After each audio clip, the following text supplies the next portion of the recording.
Hello, everyone. We have a very large class here today. We're going to have about 59 people coming.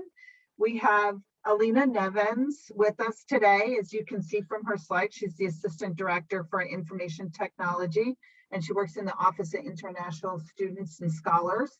And she is going to be talking us through how we can Zoom like a pro, the hosting and secure and successful meetings.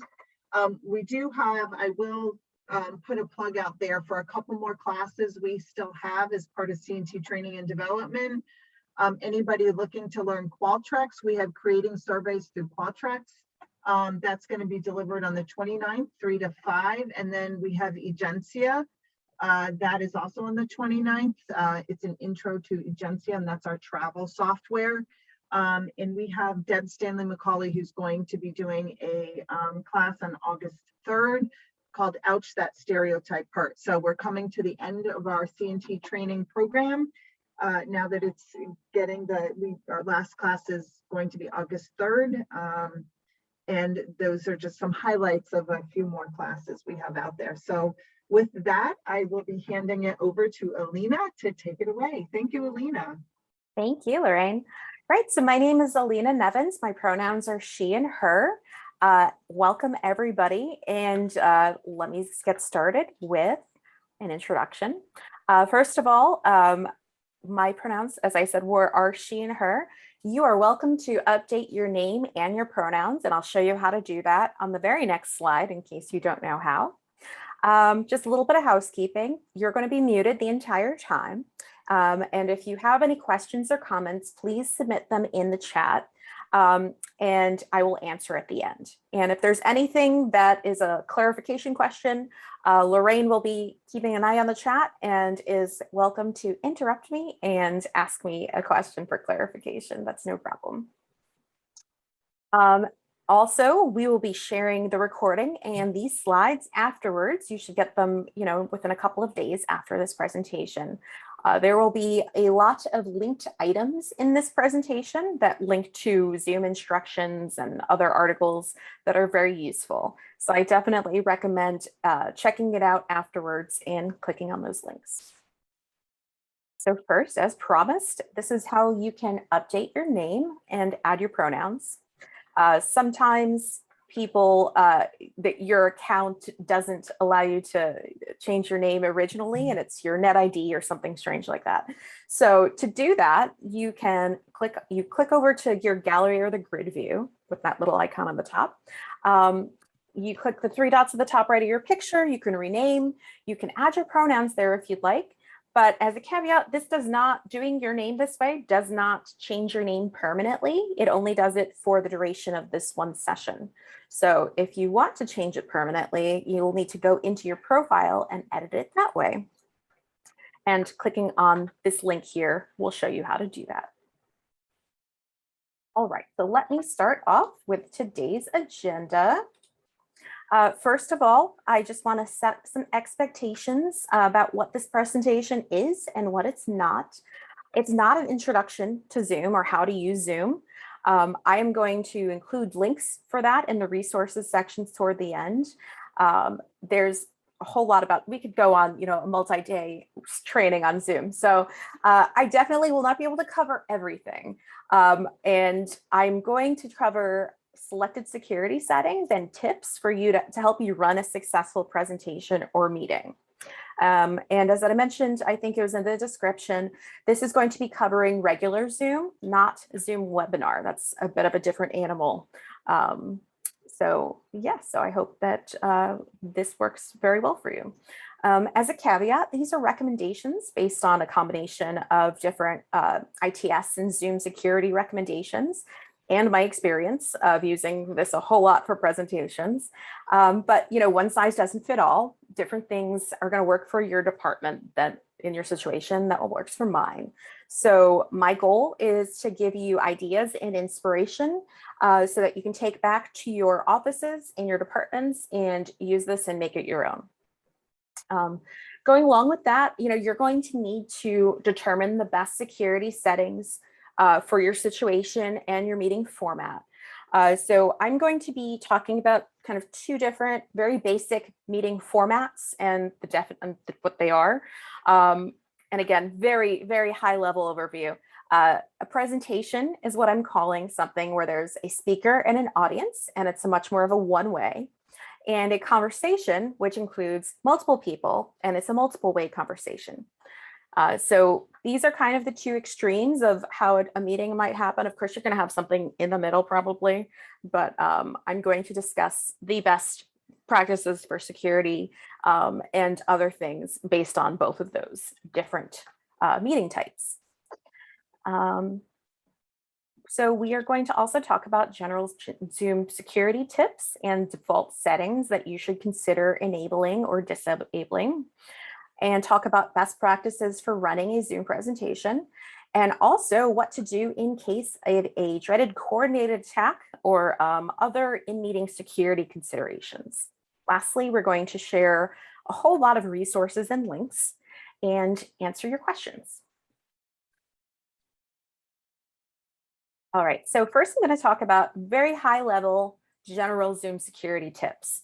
Number one is you always want to make sure your Zoom is up to date. They are adding new security and usability features like on a weekly basis. I gave this talk 2 weeks ago and they've added things since then. So I had to update my slides. So for sure, make sure that you're always up to date. You can click that link in there to find out how to update your Zoom on a managed workstation because it's a little bit different. Number two, if you can, do not make your Zoom meeting link publicly available. You don't want to do that. That's inviting trouble. Of course, sometimes that's necessary. It's necessary for it to be publicly available. But if you can, please require registration of some kind. And I'm going to talk about that a little bit later.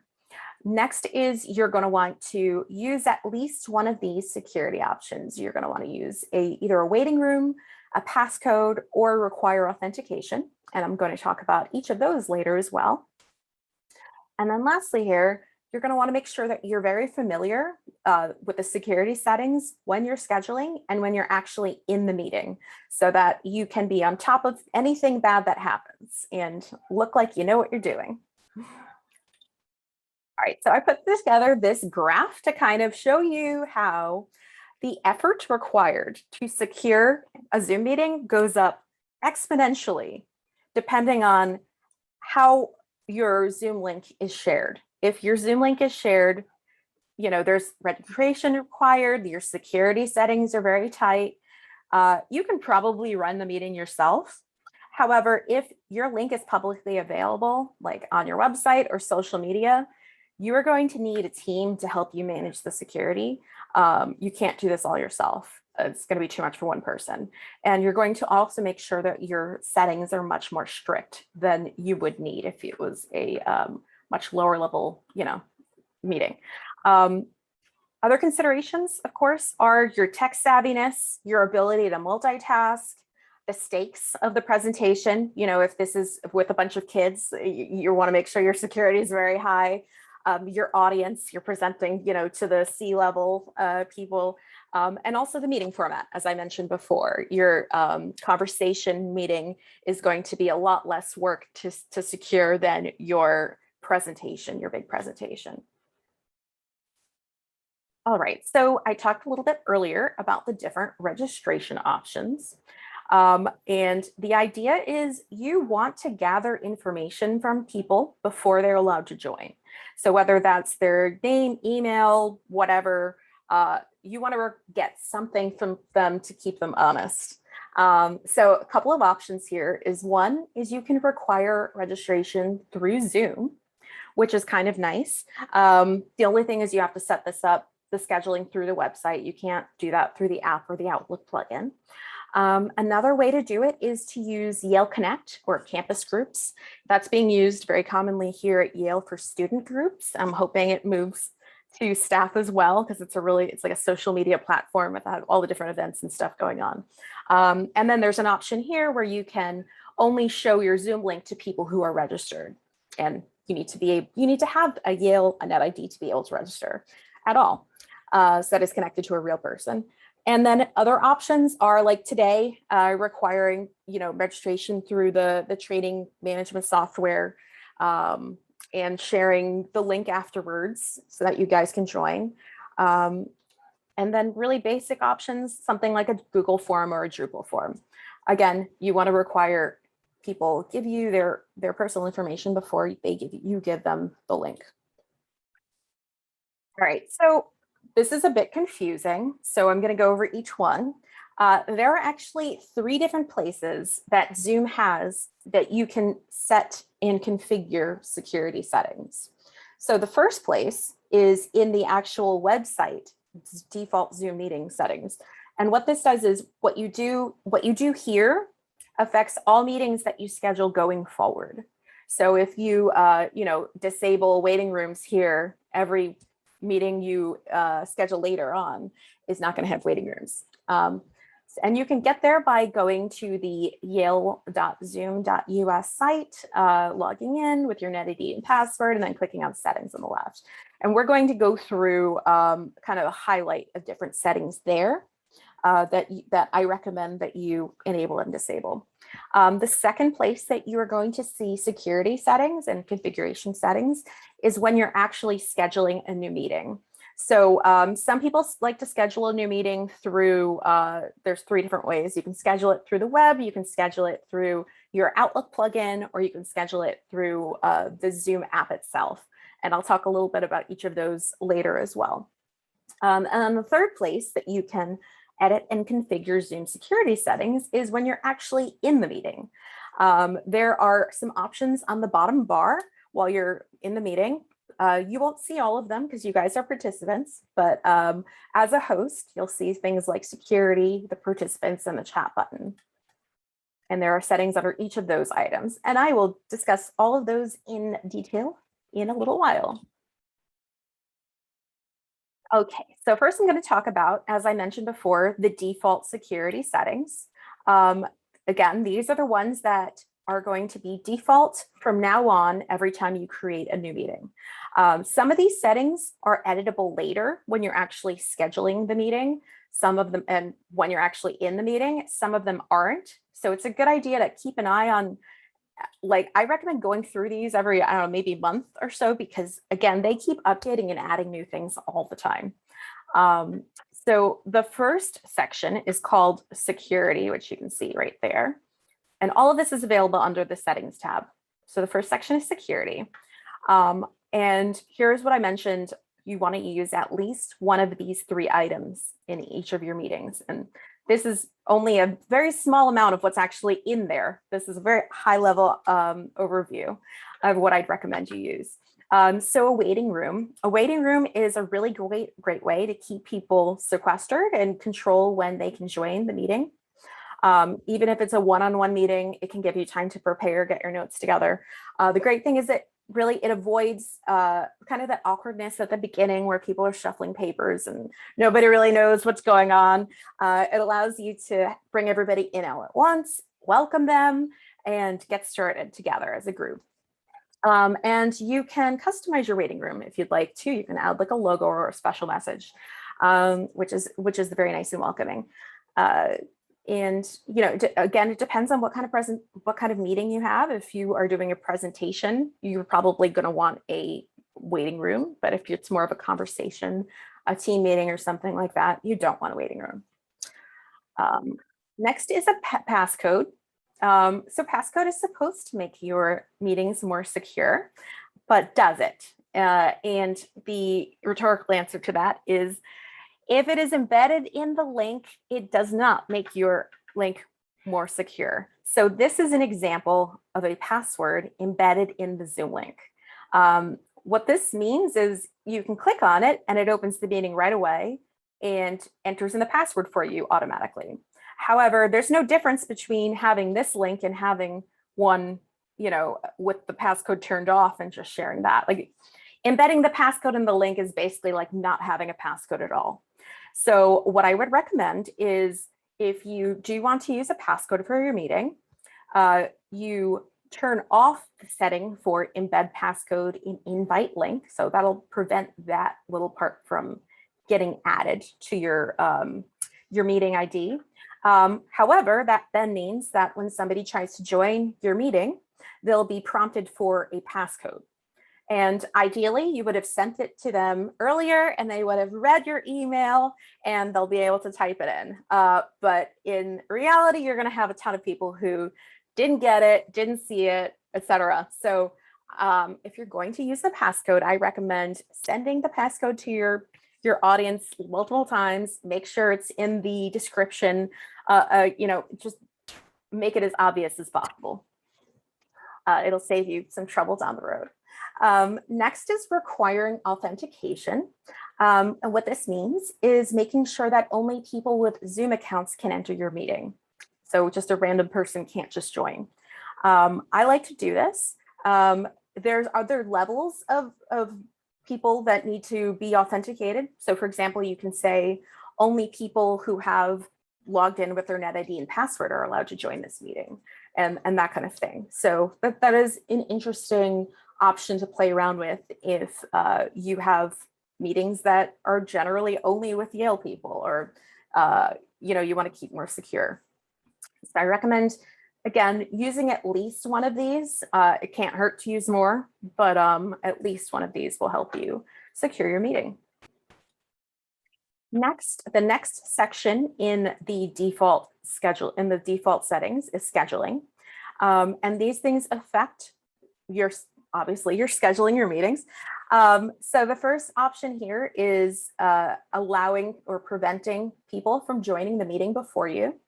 So if you, for example, are doing a presentation and you don't want anyone to be able to join before you or another host, you are going to disable this. If you don't care, or maybe it's a weekly team meeting that you want anybody to be able to join as soon as they can, you don't have to be there for it to start, you can enable this. So that is just an option based on what kind of meeting it is. The next one here is to mute participants when they join. I always recommend this. This is something you can toggle on and off in the meeting itself. But I like it by default. It prevents embarrassing moments. I've definitely been on a call, not realized my mic was live and yelled at my dog and everybody heard me. So for other people like me, please make sure if you can have people all muted when they join, and you have the option of letting them unmute themselves or not, depending on how you want your presentation to be. The next section in the default settings is in meeting settings. Many of these can be edited later on during the actual meeting, but not all of them. So it's good to have an idea of what things are in here. So chat, for example, chat will enable you to either allow people to chat at all, chat directly to another person, or send files within the chat. So I usually disable private chatting by default for presentations. People don't need to privately message other people. I don't want that to be happening. But you do want people to be able to chat, to send something to everybody if it's a question, so people can say, oh, I had that same question or something like that. And generally, I would say turn off the sending files in chat, unless it's, again, like a team meeting and you need to be able to do that. Next is screen sharing. And this is where you can prevent or allow participants to share their screen. I like to keep it on, and I like to say only the host can share their screen. That way only, people that I have specified can share their screen, not just anybody. But maybe you do want everybody to be able to share if it's a team meeting. The one thing you do need to be aware of, this setting is who can start sharing when somebody else is sharing. So that's kind of like interrupting a sharing session. You probably only want you to be able to do that, especially in a presentation. Next is annotation. So annotation is, let's see if I can turn that on. It's a little bit awkward because you can draw on the screen. And by default, which is kind of crazy, anybody can draw on your screen. If I hadn't made this setting change, any of you guys could have annotated on the screen and had everybody else see it. So thankfully, they added a setting in here in the default settings to disable annotation, which I definitely recommend doing. If you do want to allow annotation, I very much recommend selecting only the user who is sharing their screen can annotate, not anybody else. This setting you can change in the meeting itself if you change your mind, but something to be aware of. You don't want people drawing inappropriate things on your screen that everybody can see. Next is remove participants. If you removed somebody, you probably don't want them to join back again. There's probably a reason for that. So you probably want to turn that off. And then last here is your profile photos. So as you know, when you're in a meeting and you have your video off, you can see a person's profile picture.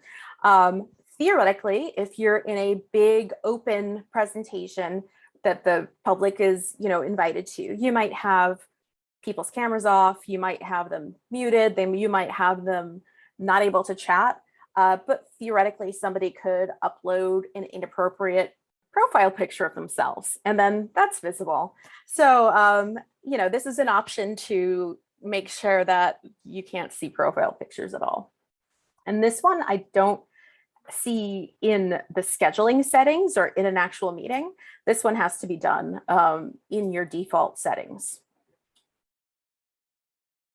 All right, so those are the default settings. Now I'm going to talk about the settings that you get when you're actually scheduling a meeting. And this is an example of when you're scheduling a meeting using the Zoom app. And I'm not going to go over everything because we talked about some of it already. I'm going to skip over those things like the passcodes and waiting rooms. So I do want to mention, like I had said before, there are 3 different ways that you can schedule a meeting through the web, through the app, and through the Outlook plugin. So here's instructions on each of those. And the things that you want to be aware of here is, number 1, your meeting ID. You always want to keep it automatically generated, not use your personal meeting ID.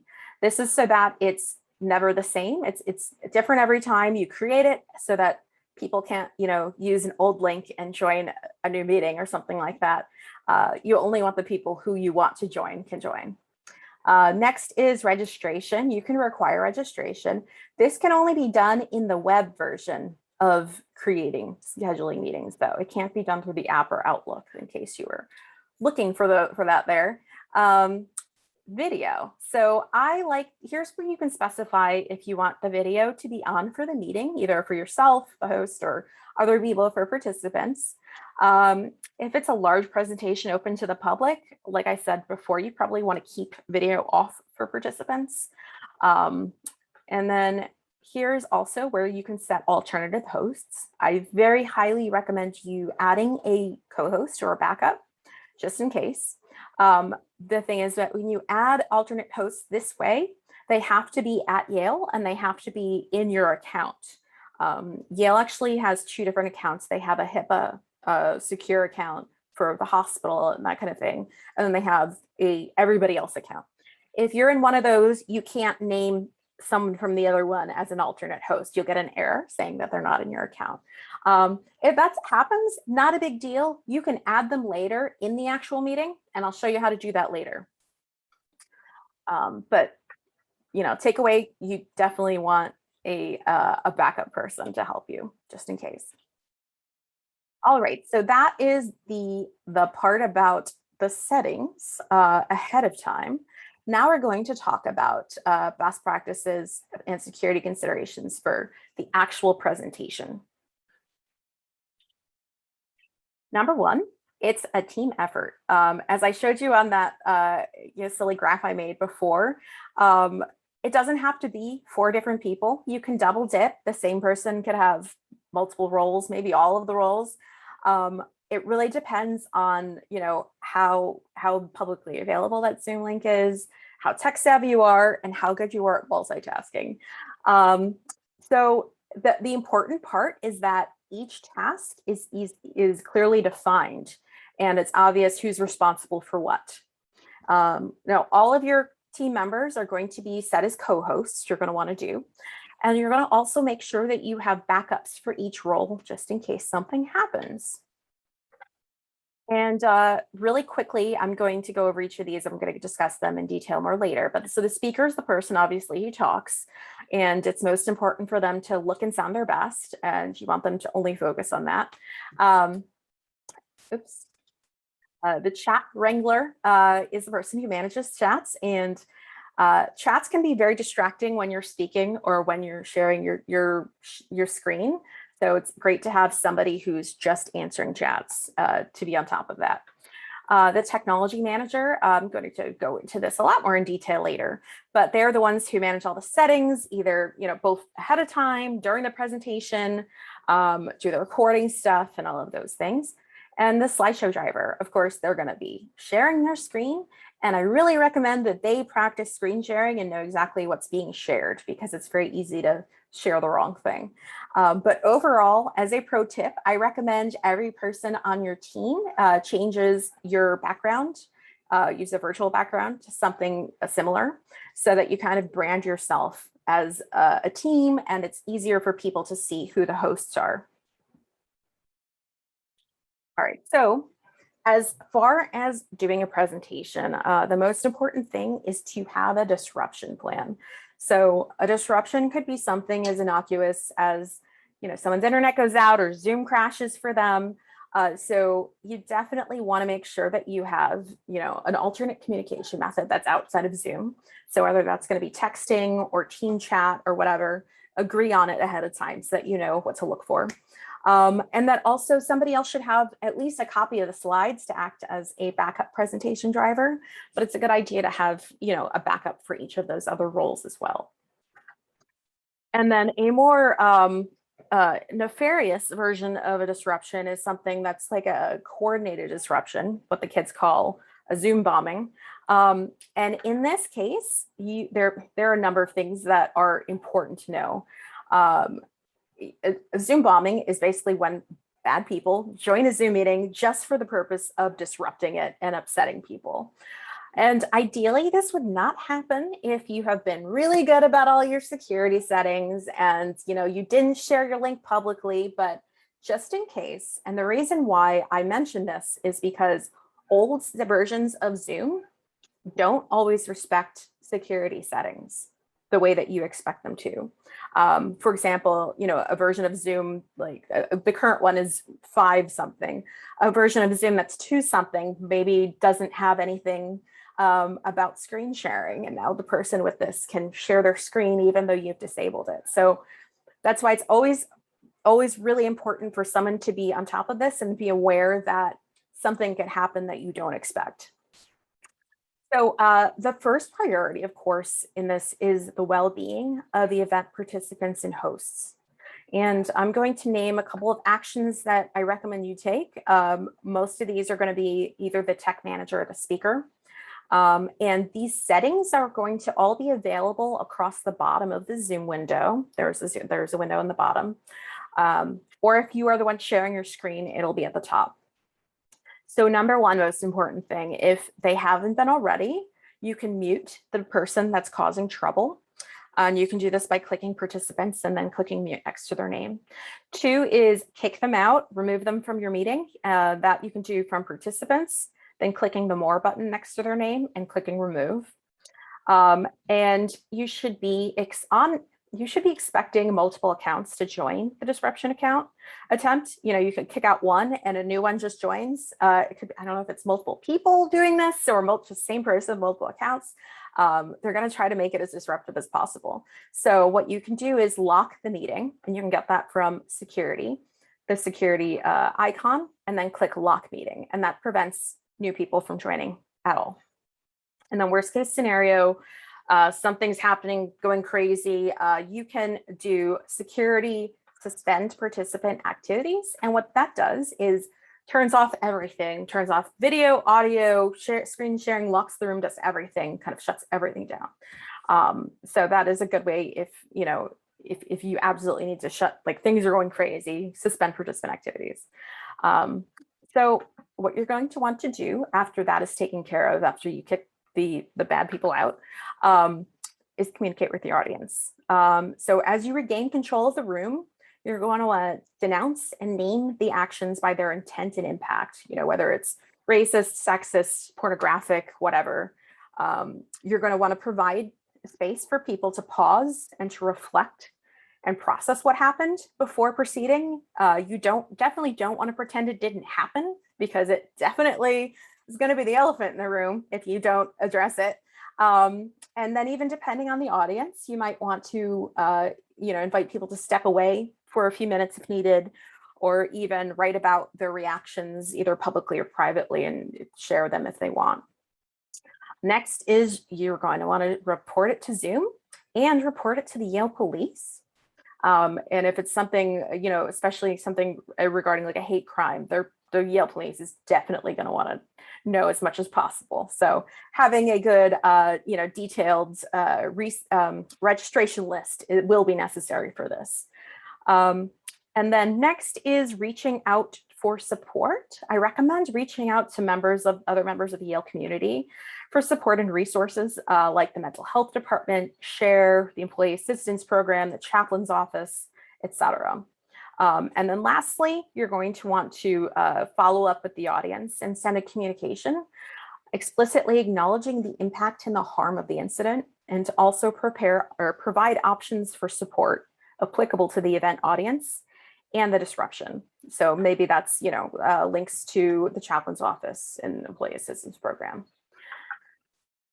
So yeah, you're going to want to make sure that you plan all of this ahead of time, run through it even with people, just so that you are comfortable with it and you can do it on, at a moment's notice, just in case.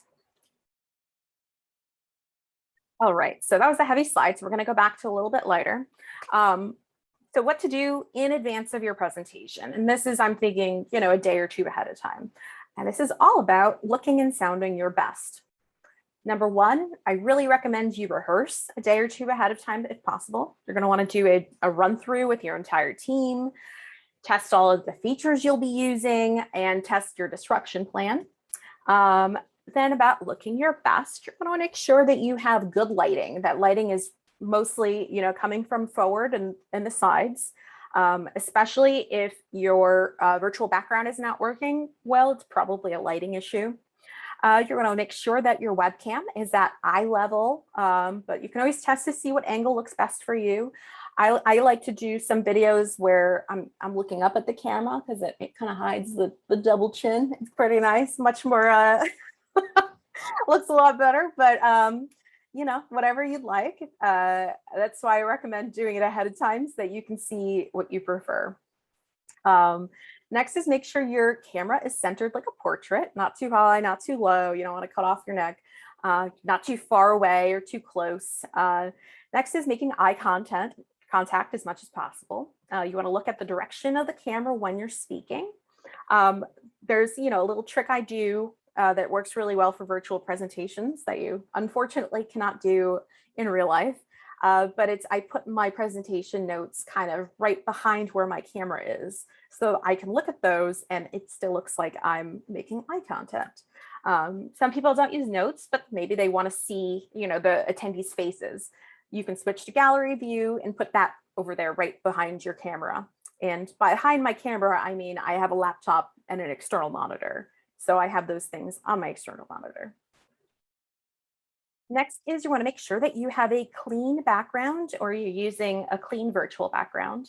You don't want to have, messy things, people moving in the background. You don't want to use one of those moving, distracting virtual backgrounds. Then I recommend wearing a neutral or a solid colored top. Definitely not like a complicated, crazy pattern. That's very distracting.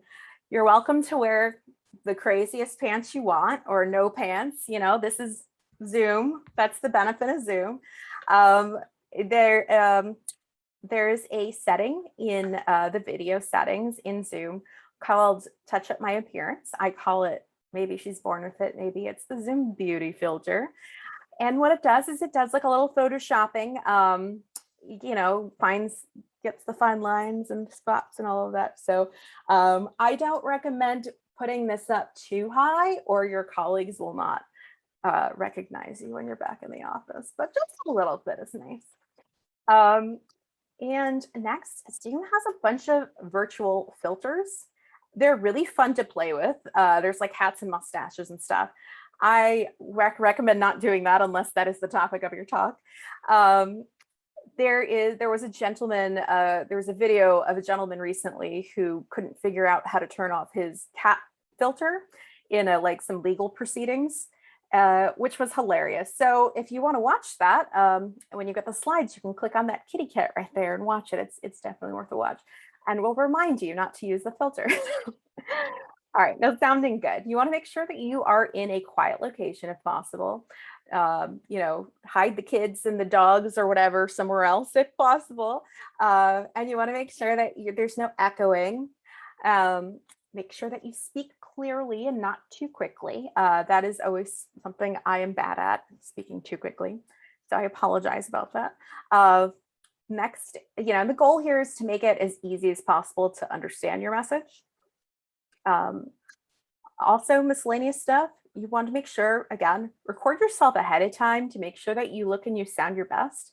You can start your own Zoom meeting, hit record to your computer, do your presentation and watch it afterwards, and make sure, that you sound good, you look good, your message is getting across. Next is, this seems silly, but if you're on a laptop, make sure you're plugged into the power. You definitely don't want to be scrambling for a cord during the presentation.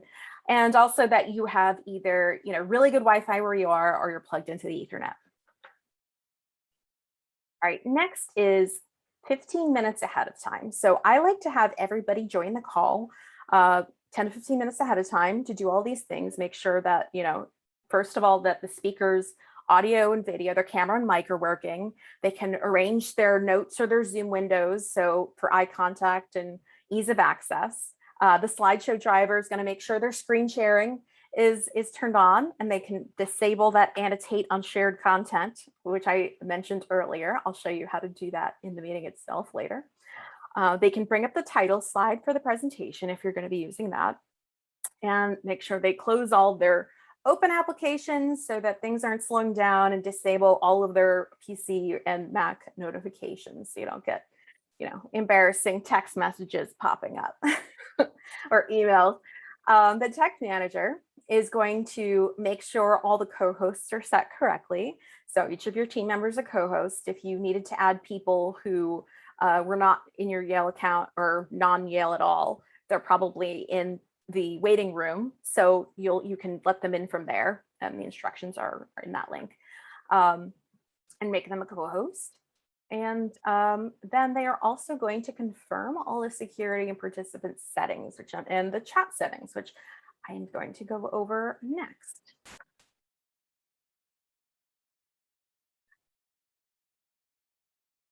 One last thing, I don't think I did put it on there, but I skipped it. Enabling automatic live transcription. I very much recommend turning this on. It's like live closed captioning. Really great for ESL and hearing impaired students and individuals. So yeah, that's pretty easy to turn on. If you click on that, it'll tell you how to do that. All right, so let's get into, these are the settings that you see when you're actually in the meeting. So, and this again is stuff you're going to look through 15 minutes ahead of time to make sure that everything is set correctly. You might have already done it, made these settings changes in your defaults, and maybe even when you scheduled it. I'm one of those people who likes to check it anyway, just in case. Who knows? Magical fairies might have gotten into my Zoom and changed my settings since then. So yeah, so I like to go into here and check them. So first, I'm just going to review the two definitions of the different types of meetings. A presentation is more of a webinar style thing. It's high security, very few presenters, lots of attendees and participants, and it's a one-way thing, versus a conversation, which is going to probably be lower security. You're going to want everyone maybe to be able to talk or screen share or chat. And it's much more of a team conversation, of course. So your settings are really going to depend on what type of meeting that you have. So a couple of things here. So you can see here the waiting room is enabled, and here you can control whether you want people to be able to share their screen or chat or rename themselves. If you don't want people to be able to unmute themselves, you can turn that off right there. And maybe you want them to be able to have their video on or off, you can turn that off there. For a conversation, you probably want to be a lot more lax. You don't need a waiting room. You can probably enable them to be able to share their screen or chat and rename themselves, unmute themselves, all of that. Oops. This is the one thing that I had mentioned earlier. As soon as you screen share, you see this setting for annotate unshared content. So the person who's screen sharing should turn this off for sure. But again, you don't see that setting until you start screen sharing. All right, next is the participant setting. So you can get here from when you're in the meeting. At the bottom of the window, you'll see a participants button. Click that, and it will give you some options. So one option to look at, again, whether you want people to be muted when they join. There's this join and leave sound. I always turn that off because it's very annoying with a bunch of people, but maybe you do want to hear them as they come in if you're waiting for people specifically. There's the waiting room. And then here again are the three things that you can allow or not allow participants to do. Those settings are in both places. I don't know why. All right, and then the third main place that you can look at in the in-meeting settings is chat. So if you click on the chat button and then you click on the three dots at the bottom right, you can select who participants can chat with. And in the default settings, we could say whether they could do one-on-one chats, which is directly, or if they can only chat with the host there, or if they can't chat at all. So that is where those settings are. And again, totally depends on your style of meeting. In a large presentation, you should probably disable direct messaging at the very least. But the rest is going to depend on how you want your things to go. One option would be you keep chat off until the very end, and then you enable chatting and ask people to, enter their questions in there.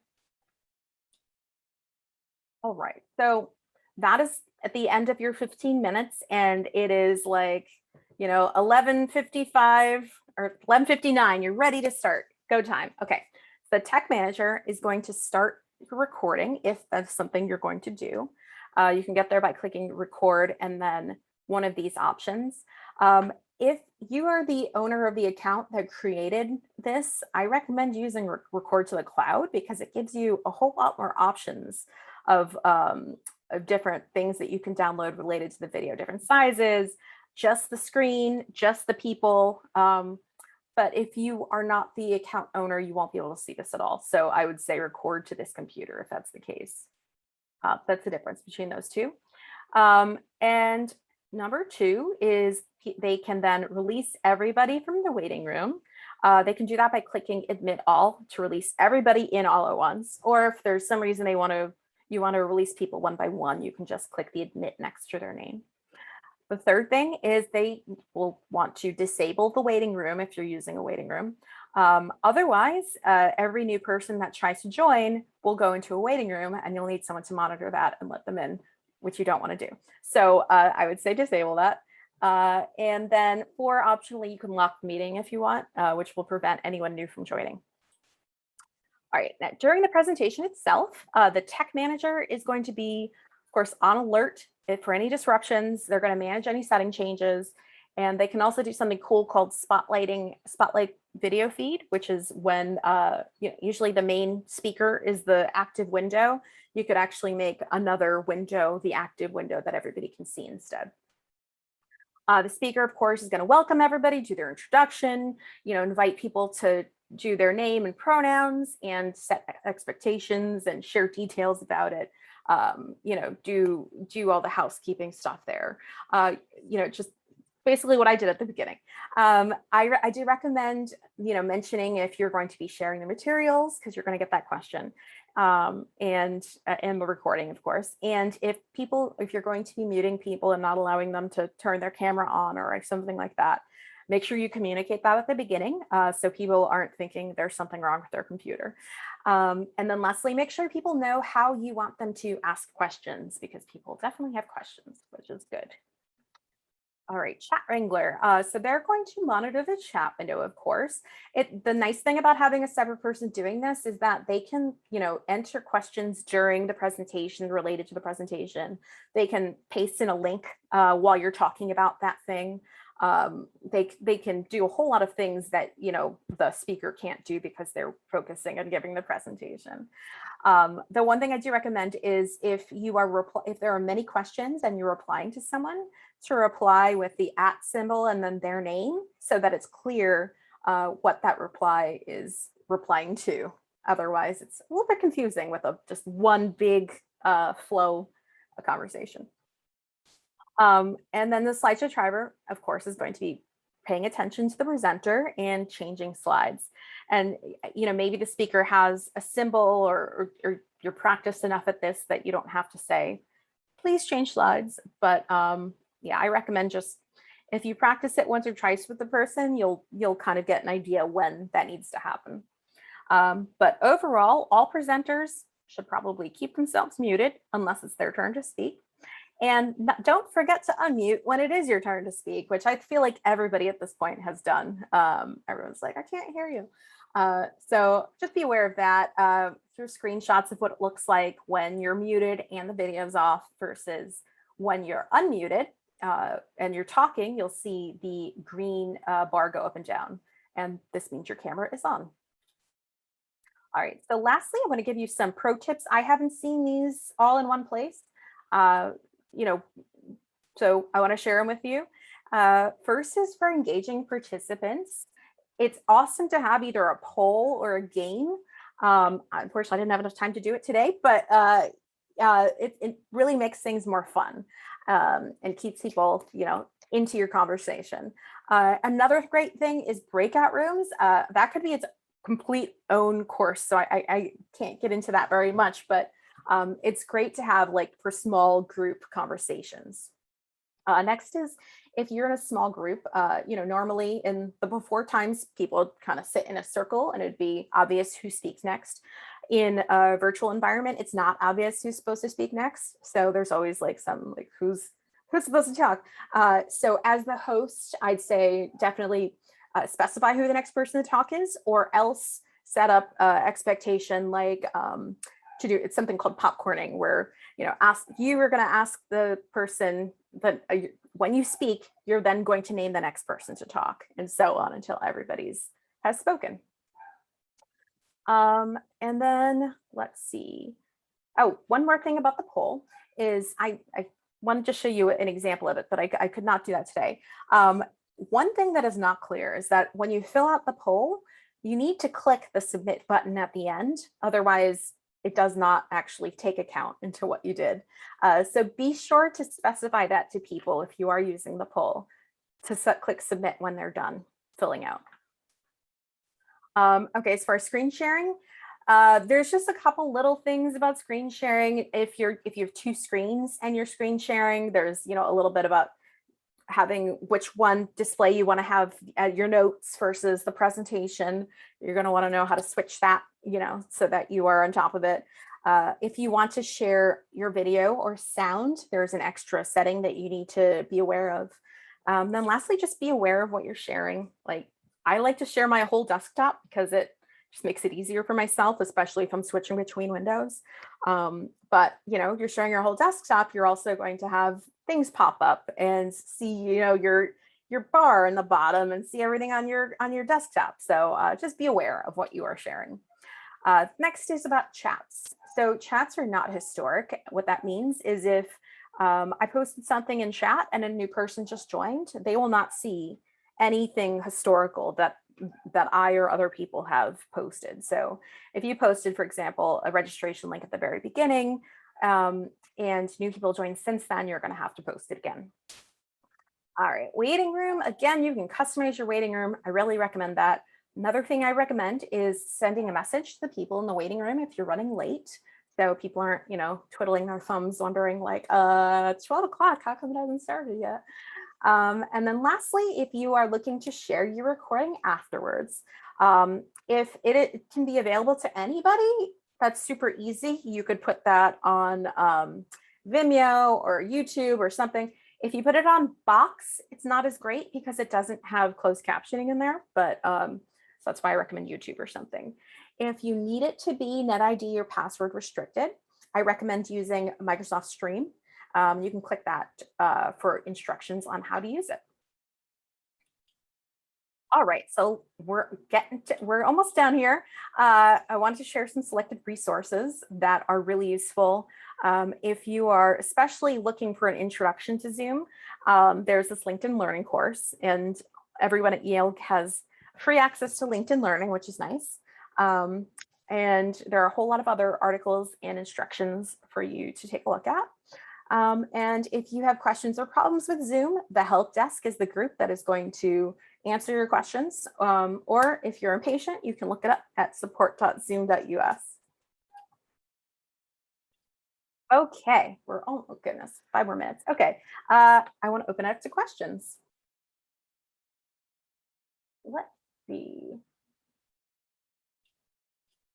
Okay, yeah, Belinda asked if these slides will be available. Yes, we'll be sending out the slides. And somebody asked if there's a way to save chats. Yes. So if you are the host, it should automatically download the chat for you on your computer after when you close the session.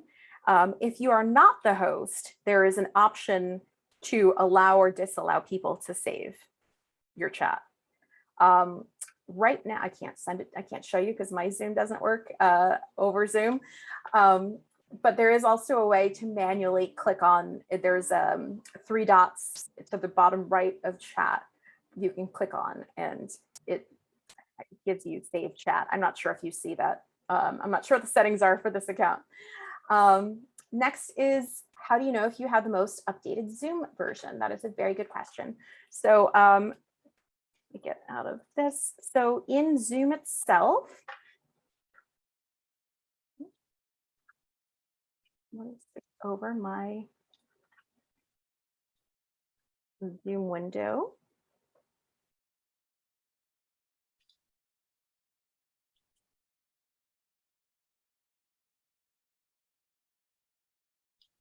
All right, I'll just do my desktop. In your Zoom window, on the top right-hand corner, you will see your picture. If you click that and click check for updates, it should tell you what update you are. If you have a managed workstation, it may tell you that you cannot update it here. In which case you need to go through, let me get the slide that is about that.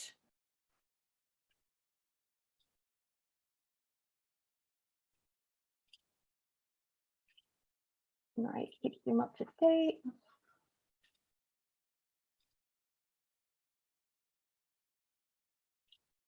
Okay, so it's this link that keeps Zoom up to date. And it tells you how to check it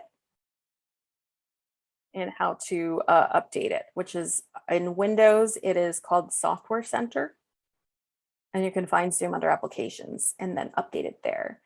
Software Center, though, managed workstation is meant to update it automatically every, I'm not sure the exact, how often they do it, but theoretically it should automatically be updated every week or so. But if you don't have a managed workstation, you will definitely need to check it by yourself.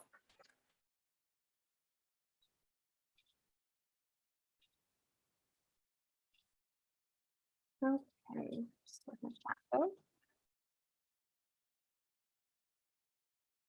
I've tried to save chats and not been able to. Yeah, so it depends on whether you're a participant or a host, because there is a setting in Zoom that makes it so that participants are not allowed to save chats. and I'm not sure, this is not my account, so I don't know what the, okay, you're a host, so I'm not sure what the settings are here. If you are the host, then yes, you should be able to. Let me see if I can share screen and show you right now. I hate doing live presentations because I like doing screen sharing ahead of time. Let me stop. Let me share my screen. Okay, so if you are in here as a host, you should be able to, can you guys see my Zoom window? Yes, okay, good. You should be able to click there and click Save Chat. And then I have a Mac, so it says Show in Finder, but it should give you like a open a window on your computer, and Meeting Save Chat is the one that has the entire chat in there. If you are recording to the cloud, you also have an option of the chat will be saved there as well. So you could always download it that way as well. And I do believe that there's a setting in default settings to automatically download the chats as soon as you close out your presentation. So I recommend doing that, checking that out. And I will add that link to the presentation so that you see it when you get it.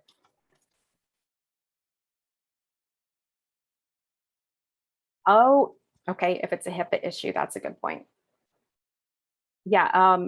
Yeah. Somebody mentioned if it's a HIPAA thing, it might not. I don't use the HIPAA account, so I'm not sure. There might be an issue there. I can see that.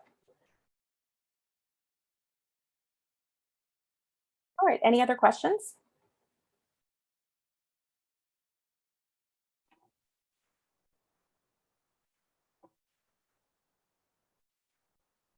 All right. Well, it's 4 o'clock on the dot, so I think we're I done. want to make sure everybody gets the survey. I'm going to send the survey link right now for the class, and we'll be emailing it to you as well. But if you have a minute, grab that link and do a survey on the presentation today. Thank you so much, Alina. And I know afterwards we did record this session, and we'll send the handouts out to everybody with the recording so people have a record of, how to get to these things. So thank you so much. Yeah, thank you. Thanks everyone for coming. Have a great Bye, day. everybody.